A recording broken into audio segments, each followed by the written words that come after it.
দেখুন বন্ধুরা, আমার ছাদ বাগানের পাশাপাশি আমার বাসার পাশে কিছুটা ফাঁকা জায়গা আছে।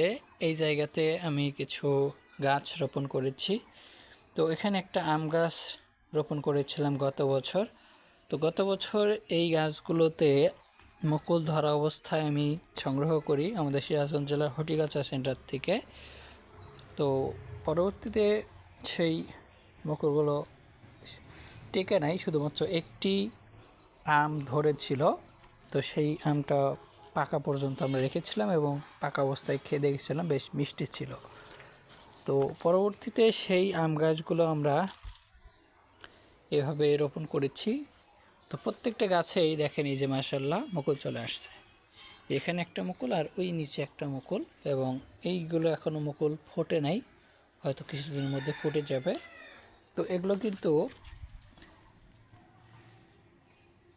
বেশ খাটো জাতের গাছ, যেহেতু এগুলো কলম করা গাছ। এই যে এই জায়গাগুলোতে কিন্তু কলম করা ছিল। তো কলম করা গাছ হওয়ার কারণে গাছগুলো ছোট অবস্থাতেই দেখেন মুকুল চলে আসছে।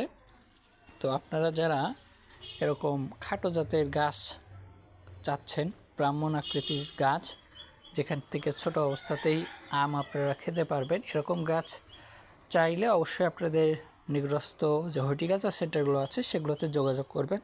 দেখবেন যে সেখানে আসলে আপনাদের কাঙ্ক্ষিত জাতের গাছ আছে কি না। তো এই গাছটার পাশাপাশি যেখানে দেখেন আরও একটা গাছ আছে, যেখানে একটা মুকুল হয়েছিল, এটা আসলে মরে যাচ্ছে। এখানে আর একটা মুকুল হয়ে আছে। তো এই গাছগুলো আসলে আমার বিল্ডিংয়ের ওই পাশ দিয়ে ছিল। তো ওখানে রোদ না থাকার কারণে গাছগুলোর খুব ভালো একটা পরিবেশ আসে নাই, গাছগুলোর স্বাস্থ্য খুব একটা ভালো না। কিন্তু যে গাছগুলো আমি এই পাশ দিয়ে রোপণ করেছিলাম, এই যে এখানে এই গাছটা এখানেই আমি রেখেছিলাম, গাছটি বেশ ভালো, কিন্তু গ্রোথ দেখেন অনেকগুলো ডালপালা আছে এবং সতেজ একটা গাছ। এবং দেখেন এই যে এটার কিন্তু মুকুল চলে আসছে, এই যেখানে মুকুল চলে আসছে, এই যে আর একটা মুকুল। তো এভাবেই আমার ছাদ বাগানের পাশাপাশি নিচে আমার একটা মাঠ বাগানও করা আছে।